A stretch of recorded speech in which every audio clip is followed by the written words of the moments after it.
Okay. Paul Markovich. Okay. Good evening, everybody. Thank you for having me.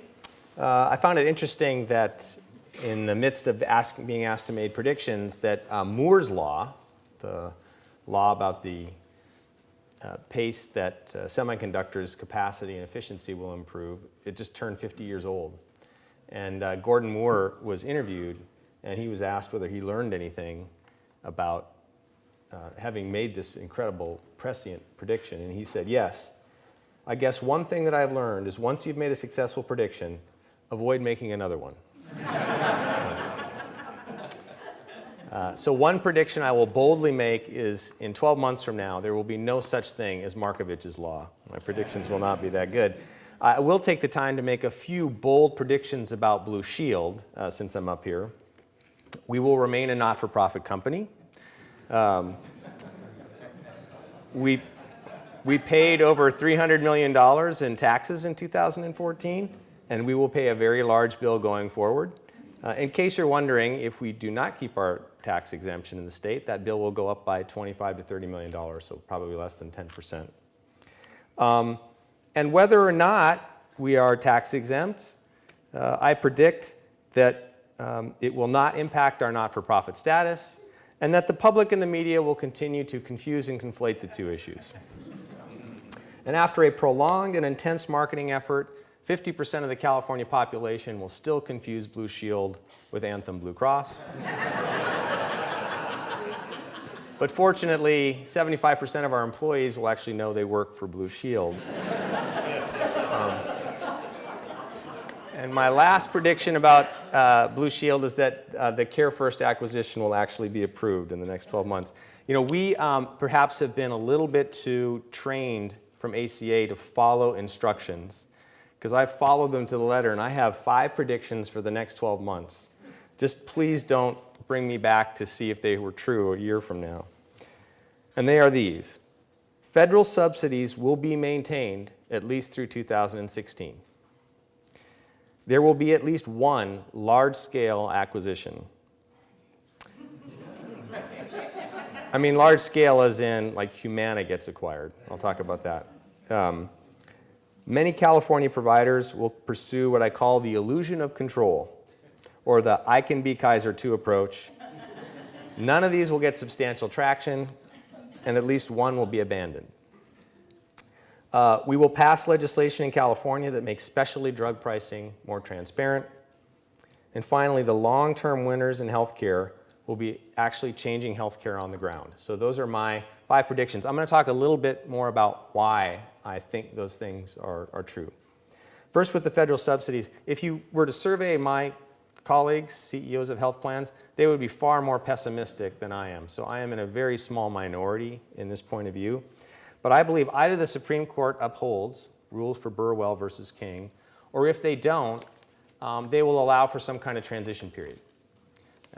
And because I think they're very concerned about the impact they might have on real people's lives. Now, after that, of course, political self-interest takes over. But as much as there's a number on the Republican side that say, I would never, ever support anything on Obamacare, the reality is there's an awful lot of registered voters in purple states and swing districts who will lose their subsidies and will know where to point the finger. And so I think at the end of the day, it is in the political self-interest of Republicans as well as Democrats to at least extend this beyond the presidential election and have the fight later. So I am predicting, whether the Supreme Court rules for it or against it, there will be at least federal subsidies continuing through 2016. Second, there will be at least one large-scale acquisition. Historically, when you look at these patterns, acquisitions tend to follow a pattern, and as stock prices appreciate over a period of time, folks want to go out and buy something, or they find it a good time to sell. And so, and if you take a look at how health plan stocks in particular have appreciated over the last 18 months, they've gone up quite a bit. And you're hearing sounds already. You hear Anthem saying, we think we're in a good position financially to make an acquisition. Humana came out last week and said, companies have expressed interest in acquiring us, and we might take a look at that. So, you know, those are the sorts of things that where, of course, we're requiring care first, but I'm not talking about something at that scale. I mean, you could see something very large potentially happening, and not just potentially in the health plan world, it could also happen in the provider world, but I think something big will happen in the next 12 months. This provider pursuit of what I called the illusion of control, or the Kaiser model, I want to be clear, I deeply believe that the path forward is going to require much more integration amongst the three players: health plans, physicians, hospitals. The only way we're really going to drive the systemic change we need to is we figure out how to sit around the table together, make it more efficient, make it higher quality, achieve the triple aim. So I'm a deep believer in that. I am a skeptic of an ownership model of all three legs working very effectively, because if you look at what's happened over time, and there's good reasons for it, it's been the exception to the rule that that model has actually flourished. And in some respects, when you see this happening and you see all kinds of providers applying for Knox-Keene licenses, buying physician groups, trying to be a health plan, it feels a little bit like Yogi Berra, right? Deja vu all over again. We have seen this movie before. And it's generally based on the fundamental belief that if I have control, the world will be a better place, right?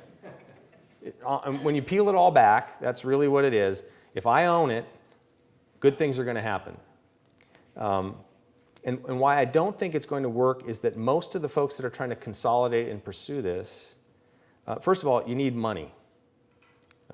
To get a Knox-Keene license, to keep it, to have the capital to take on that kind of risk at that scale, you need money. The providers that tend to have that kind of money are generally large hospitals and hospital systems, predominantly. And they generally got to that point because they get a higher reimbursement level than their neighbors. It's one of the reasons they have the capital that they have. If you want to go compete on price with Kaiser or anyone else for that matter, generally what you're doing is having a very narrow network, right? It's me, and I just want me in the network, and I want the membership to come to me. Well, there's a price elasticity out in the marketplace where if you're asking any customer to trade off for one of those broader networks for a smaller one, you expect a price discount. So if you're a hospital and your average reimbursement is here, or your reimbursement is here and the average reimbursement in that neighborhood to commercial health plan is here, you need to get your cost reimbursement well below that level in order to hit a price point that allows you to compete. And so the math generally doesn't work unless you're on the ground driving changes in care, unless you're making it more efficient, right? Unless you're reducing the readmission rate, re-engineering the discharge planning process. Unless you're doing those kinds of things and doing them aggressively, it's very difficult to make a price point hold up. And in the meantime, there's a lot of capital, fixed costs in being a health plan, in complying with all the rules and regulations that you need to be a health plan. And you're getting reimbursed at a much lower rate than you are with any of the other membership that comes in. And so it's a very challenging thing to figure out and do. And it's the reason why in the past so many of these things have fallen apart. And providers have often sold them, or they've kept them at a very, very small scale. So I think what you're going to see is a number of folks burning through a lot of capital and not coming out to the promised land. And I would not be surprised in the next 12 months if at least one of them potentially pulls the plug on being a provider-owned health plan. Specialty drug legislation. It's interesting, when you wake up in the morning, as I did this week, read the paper, and someone like Dr. Leonard Saltz, a Sloan Kettering oncologist, gets up in front of a group of his colleagues and says, these cancer drugs are too damn expensive. You know something's changing. And we have been a part of a process to introduce more transparency legislation for very expensive drugs, saying we ought to understand how we got to this price, what the financials are behind it.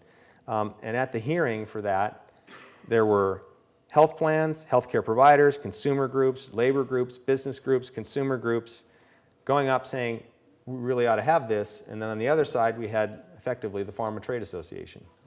So when you just look at the cost of these drugs, and Leonard Saltz was calling out a couple of examples where new drugs would cost $300,000 for the average patient. In one case, $1 million if you took the per year. In another case, we really just can't afford that as a society, and I think there's going to be a demand for more transparency. And the last thing I just want to say is the winners are going to be folks that actually change care on the ground, irrespective of whether ownership changes or not. It's going to be about, do you have the will and the skill to drive the triple aim, drive cost improvements, quality improvements, improvements in patient satisfaction? Can you bring healthcare into the digital age? And the story I often tell is in the same day I went into the office, I used my phone to get a car, I used my phone to do a banking transaction, I used my phone to pay for parking, to go visit my primary care physician, and then when I walked in the door, I got handed a clipboard. So it's the folks that figure out how to solve for that, bring healthcare in the digital age, they're going to make a difference. So with that, I think we should probably get to questions. Thank you.